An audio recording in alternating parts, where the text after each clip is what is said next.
ఉమ్మడి కరీంనగర్ జిల్లాలో మున్సిపల్ ఎన్నికల కోలాహలం క్లైమాక్స్ కు చేరుకుంది.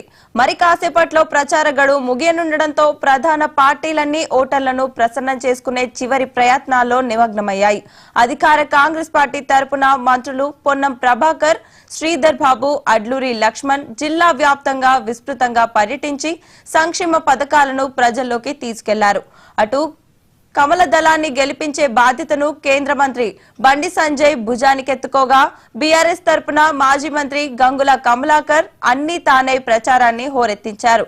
మైకులు బంద్ కావడానికి ముందే భారీ రోడ్ షోలు, బైక్ ర్యాలీలతో నగరం గులాబీ, కషాయ, హస్తం జెండాలతో నిండిపోయింది.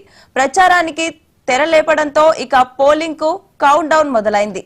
దీనికి సంబంధించిన మరిన్ని వివరాలు మా ప్రతినిధి రామకృష్ణ అందిస్తారు. మున్సిపల్ ఎన్నికల ప్రచారానికి నేటితో తెరపడనుంది. ఈ రోజు సాయంత్రం 5 గంటల నుంచి ప్రచారం ముగియనుంది. మొత్తంగా గత వారం రోజుల నుంచి కొనసాగుతున్నటువంటి మున్సిపల్ ఎన్నికల ప్రచారంలో అన్ని పార్టీలు కూడా హోరాహోరీగా ప్రచారంలో పాల్గొన్నాయి. మొత్తంగా కరీంనగర్లోని అన్ని డివిజన్లలో కూడా బీఆర్ఎస్, కాంగ్రెస్, బీజేపీ పార్టీలు కూడా పెద్ద ఎత్తున ప్రచారం నిర్వహించాయి. సో మొత్తంగా ఒకసారి మనకు పార్టీల వరకు చూస్తే కనుక కరీంనగర్లో బీఆర్ఎస్ తరఫున మాజీ మంత్రి, కరీంనగర్ ఎమ్మెల్యే గంగుల కమలాకర్ ప్రచారం నిర్వహించారు. అదేవిధంగా బీజేపీ నుంచి కేంద్ర హోంశాఖ సహాయ మంత్రి, కరీంనగర్ ఎంపీ బండి సంజయ్ ప్రచారంలో విస్తృతంగా పాల్గొంటున్నారు.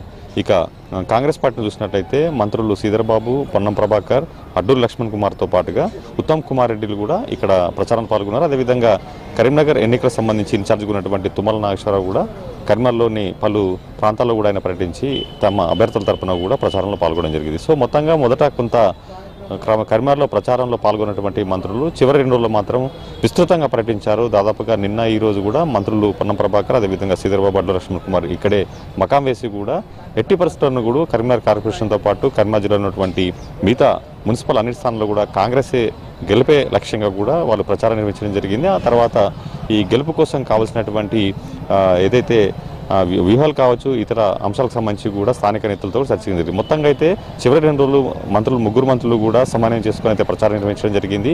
ఇక బీజేపీ ఎట్టి పరిస్థితుల్లో ఈసారి కరీంనగర్ కార్పొరేషన్ కైవసం చేసుకోవాలి, మేయర్ స్థానాన్ని కూడా ఎట్టి పరిస్థితుల్లో కమలం పార్టీ గెలుచుకోవాలన్నటువంటి నేపథ్యంలో ఇక్కడ కేంద్ర హోంశాఖ మంత్రి, అదేవిధంగా కరీంనగర్ ఎంపీ బండి సంజయ్ కూడా 10 రోజుల పాటు కూడా ఆయన ప్రతి గల్లీ వాడవాళ్ళ తిరిగి కూడా ఒక్కడుగా ఆయన ప్రచారం నిర్వహించడం జరిగింది. ఇతర బీజేపీ నుంచి పెద్దగా నేతలు రాకపోయినప్పటికీ తాను ఒక్కడే అన్ని తానై కూడా ప్రచారం నిర్వహించడం జరిగింది. ప్రతి వాడలో కూడా రోజుకు 5 నుంచి 6 కార్నర్ మీటింగ్లో కూడా ఆయన పాల్గొనడం జరిగింది.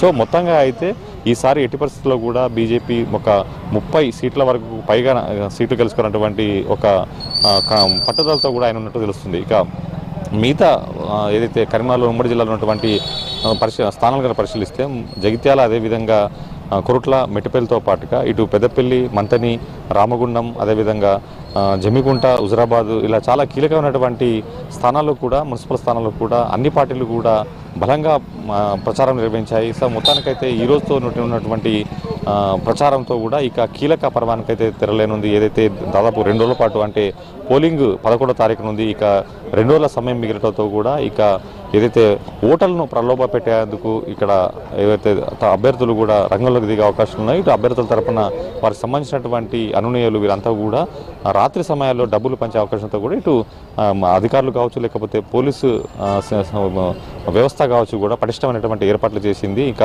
పోలింగ్ సంబంధించినటువంటి ఏర్పాట్లను కూడా మున్సిపల్ కమిషనర్ కూడా ప్రఫుల్ దేశాయ్ కూడా ఇక్కడ అన్ని ఏర్పాట్లు కూడా పరిశీలించడం జరిగింది. మొత్తంగా ఎలాంటి ఇబ్బందులు లేకుండా ఇటు మున్సిపల్ అధికారులతో పాటు పోలీసు అధికారులు మాత్రం కట్టుదిట్టమైన చర్యలు తీసుకోవడం. సో మొత్తంగా అయితే ఈరోజు ప్రచారం ముగినుండడంతో ఇక 2 రోజులు కీలకంగా మారడం కూడా ప్రతి పార్టీలో కూడా ఒక టెన్షన్ వాతావరణం అయితే నెలకొంది. కెమెరామెన్ వినయ్ కుమార్తో రామకృష్ణ, మహాన్యూస్, కరీంనగర్ నుంచి.